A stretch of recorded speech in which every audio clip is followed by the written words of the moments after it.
Olá, olá, olá, eu sou o Tadeu Rodrigues, esse é o podcast literário Rabiscos, continuando as gravações aqui na Flipossos. Então, daquele jeito, né, gravador na mão, a gente vai falando com os autores, trocando ideia. Então, se vocês ouvirem alguns barulhinhos no fundo, já sabe, né, é porque a gente está na rua, a gente está gravando lá na praça, está gravando nos hotéis, e é assim que é, a vida como ela é. Vamos batendo um papo e falando sobre literatura, que é o que interessa. E hoje vamos falar com um escritor carioca que está aqui em Poços, Alex Andrade, que está aqui falando para as crianças, mas não só para as crianças. Ele está com uma contação de histórias, 2 dias seguidos contando histórias para as crianças, e será um prazer falar contigo. Olá, ouvintes do Rabisco, é um prazer contar um pouquinho das histórias para vocês, conversar com o Tadeu, pessoa querida, e vamos lá, né? Cara, eu queria, antes da gente falar da sua literatura adulta, geral, eu queria falar um pouco da literatura infantil. Você que é professor, que tem projetos ligados à leitura, nas comunidades também. Queria que você falasse um pouco desse universo do público infantil, como que você vê eles hoje, ainda mais sentindo as crianças perto, né? O projeto com a literatura infantil surgiu porque eu sou professor, né, dou aula de arte, educação e teatro para crianças e acho que é importante que a gente faça a formação de leitores, né? Então é muito importante que a gente comece com as crianças para formar esses leitores, para a gente poder abrir esse leque da literatura, porque eu acho que quando a gente tem crianças leitoras, a gente vai ter adultos leitores e um país melhor. Porque país pensante, com crianças que pensam, que leem, que gostam de cultura, de arte. Então, e esse projeto nas comunidades, que chama-se Praça da Leitura, é um projeto de incentivo à leitura que a gente já faz desde 2008. Como é que funciona ele? Então, a gente faz um trabalho com a Secretaria Municipal de Educação do Rio de Janeiro. Então, eles oferecem para a gente, para a equipe, escolas próximas a comunidades. Então, pega bastante criança das escolas municipais de comunidade, então assim é um público carente de literatura, de leitura e de arte também, né? E aí a gente monta na quadra tendas onde tem biblioteca itinerante, contação de histórias e criação do livro. Então, aproximação da literatura, da leitura para essas crianças. E é uma sementinha que a gente está colocando para essas crianças e que eu tenho certeza que no futuro vai dar muito fruto. A gente sabe que as crianças hoje, a gente compete, quem trabalha com arte em geral, né? Compete muito com as telas, né? Com a tecnologia. Até às vezes os pais mesmo estimulam para a criança dar sossego, ficar no canto e tal. E a gente sabe que isso joga contra de certa medida. E você faz projetos em comunidades carentes também. Como que você vê a criança como um todo em vários ambientes educacionais e quais são as dificuldades que você acha de inserir a literatura para elas? A dificuldade é porque os pais não são leitores, né? Não tiveram a mesma dificuldade que eles têm hoje em dia, não tiveram talvez esses mesmos projetos de incentivo. Então, o que acontece? Quando você tem um pai que não lê, o filho vai seguir pelo mesmo caminho, porque é cultural, né? É estrutural, é cultural. Então, essa questão da tecnologia, eu acho que a gente tem que andar junto, né? A gente não pode tirar a tecnologia, o celular, porque é um meio de comunicação, é uma plataforma de pesquisa. Eu mesmo escrevo com o celular ao lado, porque eu pesquiso ali no celular. Então, eu acho que o celular é importantíssimo para mim. A gente não pode dizer, é um vilão, não. Não é um vilão. O celular pode ser um parceiro, andar do lado. Mas é claro que eu prefiro que o livro vá na frente. E é curioso você falar isso, porque de fato a gente tem que ter como aliado uma coisa que a gente não volta mais, né? Você não consegue desprender do celular. E é muito comum a gente ver a criança muito encantada com o livro objeto, né? Com o livro físico, papel. Porque a criança tem essa ludicidade também. E você trabalha com o lúdico adulto também. E é muito comum, claro, que tem escritores que escrevem para os dois públicos, mas é muito comum também ter os escritores segmentados, aqueles que escrevem para o público adulto, aqueles que escrevem para o público infantil, e você faz as duas coisas. Como que você permeia esses caminhos e como que funciona a sua cabeça na hora das criações? É um processo bem natural, né? Você sabe que outros escritores tão maravilhosos como Clarice Lispector, né? Vários, né? Vários escreveram para criança e tem uma obra vasta para literatura adulta e fantástica, né? Então, eu acho que a gente acaba pegando essa influência, né? Essa referência desses escritores, e na literatura contemporânea tem vários escritores lançando livros para crianças. E para mim é muito natural, né? Como eu trabalho com criança, eu vi ali um caminho para poder atingir esse público também, trazer um pouco. Então comecei a escrever para criança, mas a minha principal veia ali é para literatura adulta. Então isso para mim soa bem natural, bem tranquilo. É legal isso, porque uma coisa, claro, que não anula a outra. Eu tive uma experiência de escrever uma história infantil para o meu sobrinho. E foi uma experiência tão gostosa que eu até brinquei com os meus amigos. Falei, nossa, agora eu entendo por que tantos escritores vão para a literatura infantil também. Porque a gente se permite um outro caminho, um linguajar mais puro, né, dentro do que a gente quer conceituado, que a gente quer passar para frente, né. E isso para mim foi muito positivo, assim. Mas eu queria falar então um pouco da sua caminhada com a literatura adulta. Você foi semifinalista do Prêmio Oceanos. Finalista ou semifinalista? Semifinalista. Com Para os que Ficam. Foi 2022, recentemente, né? Não, o livro foi lançado em 2022 e a questão do prêmio foi em 2023. 2023, ano passado. E como que esse livro está correndo ainda? Você está com projetos novos, quero ouvir também. Mas como que esse livro está movimentando ainda? É muito engraçado, né? Eu lancei o livro em 2022. Eu ouvi da minha editora uma vez, há muito tempo, que um livro não envelhece. Eu fiquei assim, é verdade, não envelhece. Mas aí em 2022, eu lancei o livro, rodou um ano, vim para Flipos fazer mesa de debate e tal. Fui para vários outros eventos, fui a Flip. E aí quando chegou em 2023, no início, para mim eu já estava ligado no novo livro. E esqueci, quando de repente saiu, foram 2.600 livros selecionados, e desses 2.600, 20 ficaram como semifinalistas. É muito rígido ali, né? E para vários países lusófonos, né? Então o que acontece? Quando saiu isso, o livro ganhou outro gás. Aquilo que estava ali adormecido, estava ali, fazia algumas coisas e tal. De repente ele voltou de uma forma assim bem legal. As pessoas ganhou leitores. Ganhou novos leitores, as pessoas se interessaram em ler. Eu tenho feito ainda coisas sobre o livro. Agora, em maio, eu estou indo para Belo Horizonte fazer um bate-papo sobre o livro. Então, é muito interessante isso, né? Porque o livro realmente não envelhece. Queria que você contasse um pouquinho da história dele para o pessoal de casa. Pois é, Para os que Ficam é a história de Ana. Ana é uma mulher de 47 anos. Ela volta para casa depois de um casamento mal sucedido para cuidar do pai que tem Alzheimer. Então ali, quando o retorno dela para casa, ela encontra os fantasmas todos que atingiram ela de todas as formas quando era criança, adolescente, e que de alguma forma fizeram com que ela saísse de casa para viver um grande amor com esse cara que ela ficou casada e que fez com que ela sofresse vários abusos. Então a história da Ana e seus fantasmas. E a Ana é uma personagem que algumas pessoas dizem que é não confiável. Eu não posso falar nada. As pessoas que dizem. Então é um labirinto de emoções em que a Ana faz um percurso entre o passado e o presente e o futuro. É um livro bem labiríntico. Legal. Quando você fala que o livro ganhou um gás, a história, né, uma ponta de drama aí, e você percorre, né, aqui na Flipos, você falou que já teve 3 vezes aqui, você está percorrendo, você vê o cenário acontecendo, né, de perto, porque tem autores que não saem de casa, né, e você é um que está aí rodando, isso é importante.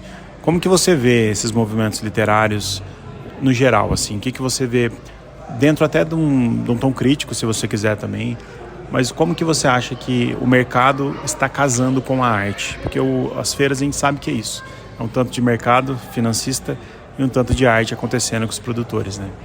Eu acho importante, acho válido as feiras literárias. Acho que deve abrir espaço para autores contemporâneos, né? E acho também, o mais triste da feira literária é que as pessoas não compram o livro. Então a feira acontece ali, tem toda aquela exposição, tem todo aquele trabalho de exposição dos livros, mas não acontece o principal, que é a venda dos livros. Acontece muitos bate-papos, as pessoas se interessam por isso. É importante, não só na Flipos, quanto na Flip, em outras feiras literárias, mas o livro, que é o material mais importante, ele não é vendido, porque as pessoas não compram livros. É impressionante isso.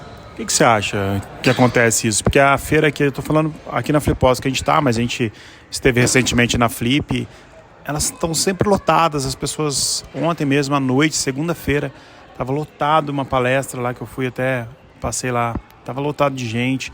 A gente sabe que está tendo um movimento enorme. O que você acha que as pessoas preferem talvez esse passeio do que de fato comprar o livro. O que você acha que é isso?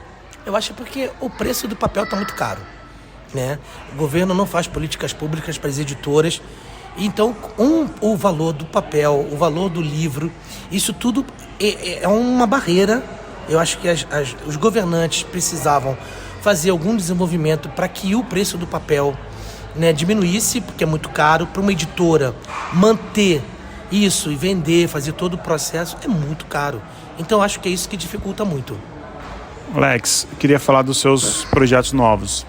Você falou que depois, para os que ficam, já estava trabalhando em livro novo. Você citou 2 livros novos agora aqui em off para mim. O que vem aí? Pois é, estou finalizando agora o meu novo livro. Em setembro desse ano de 2024 sai o novo livro que é Meu Nome é Laura, pela Confraria do Vento também. É o 5º livro pela Confraria do Vento. É uma parceria que dá super bem, que eu estou muito feliz. Eles são bons, né? Eu gosto da editora. Pois é, e o trabalho gráfico é incrível. E eu só tenho a agradecer. E esse livro vem aí, é a história de Laura ou de Pedrinho. São 2 personagens que estão no mesmo corpo. E na verdade, o livro fala sobre a construção de uma identidade. Consegue contar um pouco a história, não? Consigo. É a história de um pai que conta a história de seu filho, Pedrinho. E ele vai, né, contando pra gente tudo que ele vai percebendo durante o percorrer dessa criança, né, a história dessa criança, que sofre muito na escola pelo fato de ser diferente. Pelo fato de ser um menino diferente de todos os outros meninos. Então, ser diferente já é um problema, né? Ele acaba se tornando um problema. A sociedade é muito preconceituosa, a sociedade massacra as crianças e as pessoas que são diferentes, então quis tocar muito nesse assunto, né? Eu acho que eu vi muitas histórias parecidas, isso é muito interessante e tem que tocar nesse assunto mesmo. E Pedrinho, ele vai desabrochando para essa vontade de ser aquilo que ele tem, que ele quer ser. Alex, você está falando, suas histórias são super envolventes, pelo próprio sinopse a gente percebe. E a gente sabe também que você é um escritor que está solidificado, vamos dizer assim, com uma editora. E a gente percorre, eu mesmo fiz 2 mediações com os escritores independentes aqui da cidade e de fora também. A gente vê que muitos escritores batem muito a cabeça para vender seus livros, para divulgar seu trabalho. Muitas vezes não chegam, às vezes são enganados por algumas editoras picaretas também. Como que você vê esse cenário e o que você tem a falar para esse público, que é um público muito ouvinte do Rabiscos? Em relação às editoras, né, tem muitas editoras bacanas, principalmente do cenário independente, né? Acho que para o escritor que quer procurar uma editora, eu acho que ele precisa conhecer o catálogo dessa editora, todo o processo que essa editora faz, né, todo o trabalho que essa editora faz, para não cair nessa cilada, né? Então, assim, e para o público também, dá uma olhada nas editoras independentes, porque a gente sai um pouquinho desse nicho dos grandes nomes, e tem muita coisa legal no cenário independente, no cenário da literatura contemporânea. Tem muita gente bacana fazendo esse trabalho aí, correndo pelas beiradas, e que às vezes não tem espaço, né? E precisa, né, correr com o livro debaixo do braço como filho, né? E esse pessoal faz um trabalho bacana. A gente tem muita editora legal, tem a Moinhos, tem a Patuá, tem a Reformatória, a Confraria do Vento, tem eu acho que basicamente essas são as principais, né? Então eu acho que é isso, tanto para o escritor que precisa fazer um trabalho bacana e digno, essas editoras, e para o leitor também procura essas editoras. Tem gente boa ali. Você tinha falado que você estava com 2 livros novos, é isso, não? Na verdade, tem 2 infantis e um adulto, né? Ah, tá. Então tem o Rio do Meu Quintal, que eu estou fazendo com o Fábio Maciel, que é o mesmo, é o ilustrador que fez A Menina e a Sapatilha e Menina Chuteira. E o Fábio Maciel, ele está fazendo todas as ilustrações. O Rio do Meu Quintal é a história dos rios que passam pelo quintal de algumas crianças. Então tem o menino negro, o indígena e o ribeirinho. E são os rios que contam a história dessas crianças. Então chama-se O Rio do Meu Quintal. Está surgindo. E tem também o Meninas Ideias, que é uma continuação da menina que entrou na história, que é um livro que tem 206 páginas, mas ele é todo ilustrado, para criança já, primeiro leitor, né, 6, 7 anos, então, assim, é um livro ágil, ele tem texto, mas tem muita ilustração, e o Meninas Ideias, ele conta a história do Rafa, a menina que entrou na história conta a história da Clara, que tem os dois amigos, Rafa e Valentina, e o Meninas Ideias tem a história do Rafa, que tem as amigas Clara e Valentina, e agora a história que ele conta é que ele é um menino nerd, gosta de ciência, e ele tem um laboratório dentro do quarto, e ele constrói uma máquina do tempo. E aí tem muita ação, muita aventura que essa galera de 6, 7 anos gosta. Cara, o que você ouve das crianças? Você que teve 2 dias aqui hoje contando histórias, o que elas te falam? Na verdade, na hora que eu cheguei lá no palco, do palco Sulfurosa, eu falei, vocês estão esperando que eu vá contar a história? Aí eles, a gente veio pra você contar a história. Mas eu não sou um contador de histórias. Eu vim aqui pra vocês contarem história comigo. E aí eu trago as crianças pro palco. Eu uso um pouco da experiência que eu tive com o teatro e da experiência que eu tenho na sala de aula e como professor de teatro também para criança. E ao invés de contar uma história, pegar o livro e contar uma história, ou então fazer toda aquela performance que o contador faz, eu trago a criança para ser o personagem. Isso faz mais, envolve mais. Então é uma festa. As crianças ficam enlouquecidas porque elas todas querem participar. E acaba que as crianças entram de fato na história. É um barato. Você falou no começo da dificuldade que às vezes o adulto não serve de exemplo para as crianças, né? E a gente sabe que grandes medidas literárias infantis, elas vêm das escolas, né? Eu acho que não só infantil, mas infanto-juvenil, né? Todo o trabalho para entrar numa faculdade também, ali tem aqueles momentos. O que você tem a falar para os pais? Que também tem muitos pais que nos ouvem e acredito que se está ouvindo Rabiscos é porque gosta de literatura. Mas às vezes tem pessoas aí que tem alguma dificuldade de inserir isso na vida das crianças e eu tenho certeza que você, trabalhando nessa área, consegue ajudar de alguma forma. Quando eu estou na sala de aula aqui, a gente está próximo de uma festividade como o Dia das Crianças, Natal, eu sempre pergunto para meus alunos, o que você pediu de presente de Natal? Aí eles falam, eu pedi o boneco tal, brinquedo tal. Eu falei, tá, mas e livro você pediu? Não. Eu falei, então faz o seguinte, pede pro seu pai comprar um presente, um brinquedo e um livro. Seria interessante, né? Se todo pai dá o brinquedo e dá o livro. Eu sei que o livro, tanto o livro infantil quanto o adulto, não é um preço acessível. Mas dá para comprar um presente e um livro. Isso incentiva a criança, vai incentivando desde já. Você acha também que eu estava vendo alguns livros infantis, eu tô com um sobrinho, né, como eu falei, de 1 ano e meio, e alguns livros que vêm ensinar temas adultos através de uma linguagem infantil. Eu passei ali num stand que estava vendendo livros contando a origem da África, contando a origem das minorias, até dos relacionamentos homoafetivos. Você acha que esses livros infantis têm essa força política também? Total, né? Total. Essa força política e essa questão também do cuidado com o outro, né? O livro infantil, ele tem uma mensagem... Eu adoro livro infantil. Eu consumo livro infantil, eu adoro livro infantil. Então, eu acho assim... os meus alunos, ano passado, estavam apaixonados pela série Pilar na África. Esses livros são importantíssimos, cara. Passam uma história total. Eu tenho um livro chamado Gigante, que é um livro enorme, eu contei a história hoje, que é a história de um gigante que ele é temido por todos, ele vive escondido dentro de uma gruta, ninguém vai até ele, todo mundo sabe, diz, né, o que se diz dele é que ele é um gigante horrível, que ele é um gigante assustador, que ninguém pode chegar perto dele, que ele não gosta de criança, não gosta de nada. O gigante fica escondido dentro de uma gruta. Aí até que alguém vai até o gigante, descobre, na verdade, que o gigante não é nada disso. É o que falam dele. Então, olha quanta mensagem tá indo aí. É subliminar, mas vai, né? Vai. Faz toda a diferença, né? Cara, pra gente encerrar, queria perguntar nosso quadro na sua estante. Quero saber o que você tá lendo, ou um livro que te marcou, que você acha que te representa, que compensa falar dele. Cara, eu tô lendo muito livro. Eu acabei de ler A Recôndita Memória dos Homens, A Mais Recôndita Memória dos Homens. Agora eu tô lendo Oração para Desaparecer, da Socorro Cioli. Eu tô com esse para ler também. É maravilhoso. Eu li também o livro da... Ai, meu Deus, qual é o nome daquele livro? Puxa, agora me deu um branco. É de uma espanhola, que é uma mulher trans, né? Então, assim, eu leio muito e infantil. Eu tô lendo, eu li, né? Eu li vários livros Gente, me deu um branco aqui.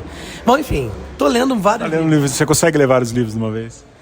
Eu leio 2 livros de uma vez, eu consigo. Eu consigo ler um de poesia, um de ficção, assim. Eu consigo ler 2 livros de uma vez. Cara, obrigado pelo papo. Prazerzão. Finalmente a gente conseguiu conversar. A gente tá ensaiando esse papo já tem um tempo. E foi super corrido, mas a gente conseguiu se encontrar. Espero que você volte para Poços mais vezes na Flipossos, que a gente consiga se encontrar mais vezes. E quero conhecer mais os seus trabalhos também. Vamos trocando figurinha. Quando você lançar livro novo também me avisa para a gente trazer você aqui de novo. Eu que agradeço esse bate-papo legal. Tava na espera, né? Há muito tempo. Desde quando lancei Para os que Ficam, né? Verdade. Eu tô com ele lá, inclusive. Mas, assim, um papo ótimo, perguntas muito importantes e um prazer enorme. Obrigado, vida longa. Semana que vem a gente volta, então, com Rabiscos. É isso, um beijo a todos, bom dia, boa tarde e boa noite.